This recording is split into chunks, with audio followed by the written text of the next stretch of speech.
pessoal?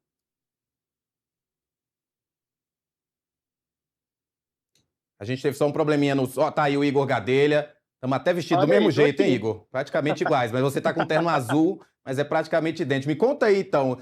Rolou um constrangimento ou foi só uma pergunta natural feita pelo Trump que, né, teve um encontro recente com o Lula?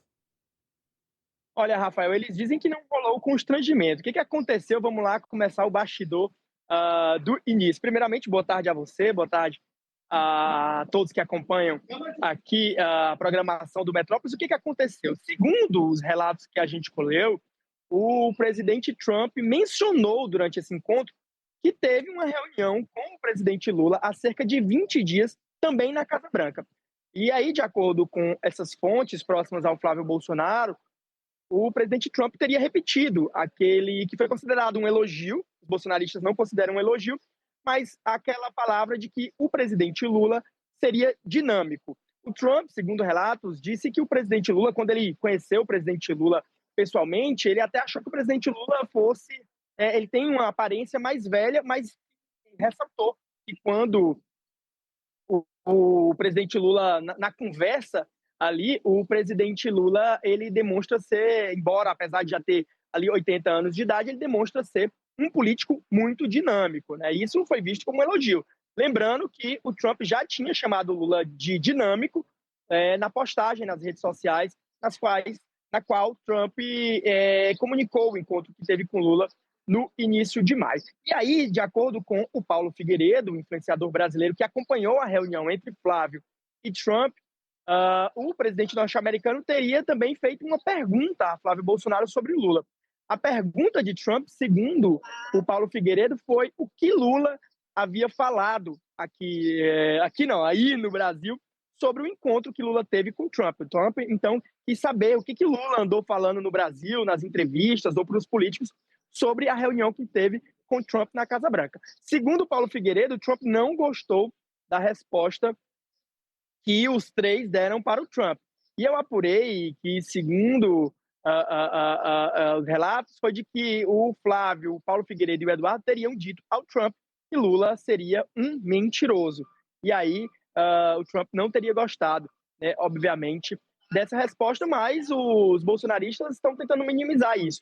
Inclusive, eu não sei se já está aí no ponto, o senador Flávio Bolsonaro ele comentou sobre isso logo após ele sair de uma agenda no Departamento de Estado americano. O Departamento de Estado americano é como se fosse equivalente ao nosso Itamaraty. O Flávio, hoje, quarta-feira, teve uma reunião com o número 2 de Marco Rubio, que é o atual secretário de Estado americano. O Flávio se reuniu com Christopher Landau, que é o atual número 2, vice-secretário de Estado americano.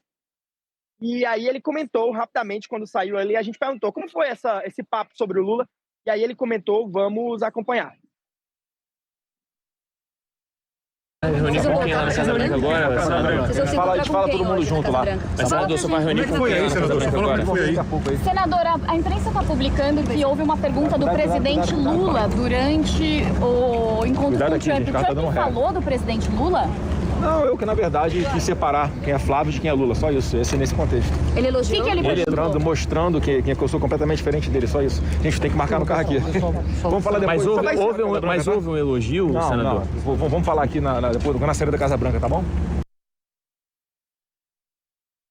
Bom, como vocês viram aí, o Flávio Bolsonaro nega que tenha havido um elogio, mas os aliados do senador dizem que sim, que Trump falou que Lula é um político dinâmico. E aí vai dar a avaliação de cada um. O Flávio não considerou isso como um elogio, até porque, Rafa, essa divulgação toda de que Lula entrou na pauta do encontro é um pouco negativa para o Flávio Bolsonaro. Ele estava lá, né, tentando se diferenciar do Lula.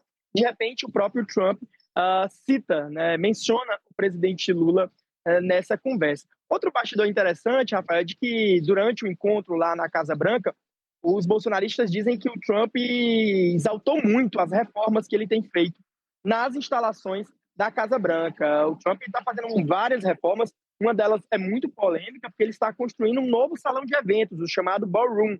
Essa obra aí tem sido muito criticada pela oposição aqui nos Estados Unidos, porque envolve recursos, né? O Trump disse que essas obras estão sendo feitas com recursos privados, mas está mexendo no prédio histórico da Casa Branca, então segundo os bolsonaristas, o Trump fez questão, né, de exaltar essas mudanças que ele está fazendo na Casa Branca. Um outro bastidor também é de que os bolsonaristas falaram que o Trump, Rafael, é muito disperso, é difícil seguir com ele no mesmo assunto.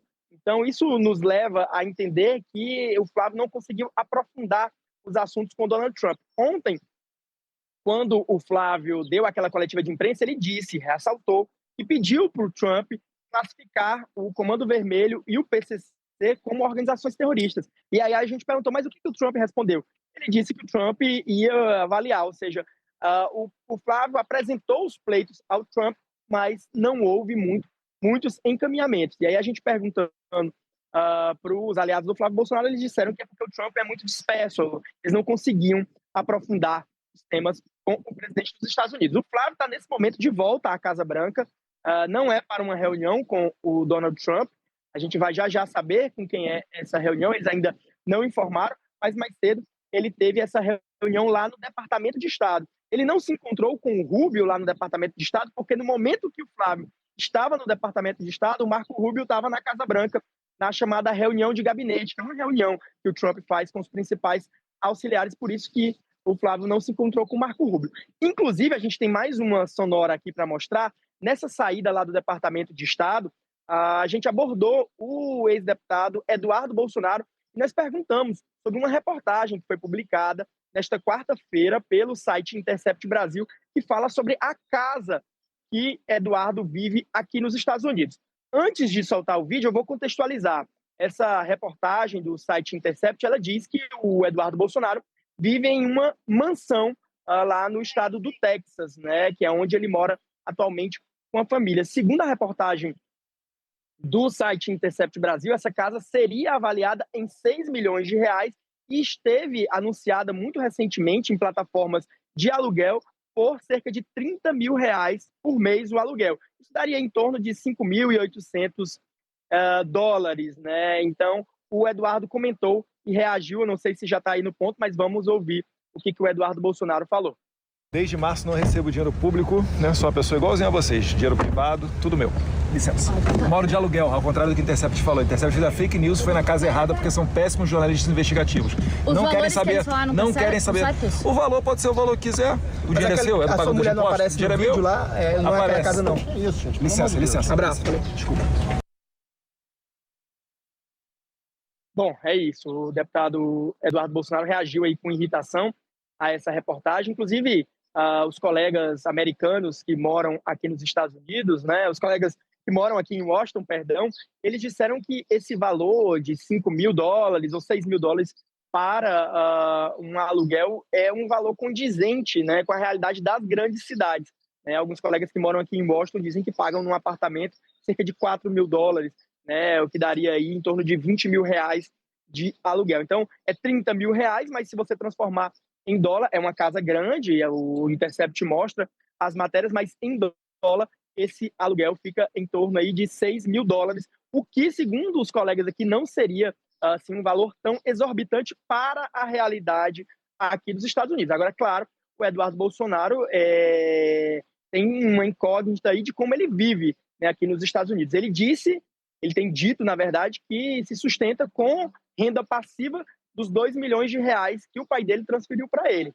Esse dinheiro foi transferido pelo Bolsonaro no ano passado e o Eduardo Bolsonaro disse que vive de renda passiva em relação a esse dinheiro. Olha, esse aí é o preço de uma kitnet aqui na Asa Norte, viu? Tô procurando para comprar, meu filho. Tá fácil não. Deve ser tanto mesmo preço aí, parecido. O Igor e Magno... Mas ele ressaltou, ele ressaltou que mora de aluguel. A casa, quando ele fala 6 milhões, é o valor da avaliação da casa aqui nos Estados Unidos, numa região ali aos arredores de Dallas, né, 6 milhões de reais, a gente tem que transformar isso pro dólar, né, já que ele vive na realidade aqui dos Estados Unidos. Igor Gadelha, Magno Caos, muito obrigado por participarem com a gente aqui no Agora Metrópolis. Qualquer novidade, sempre aberto aqui para vocês falarem. Até a próxima. Um abraço. Vamos no intervalo.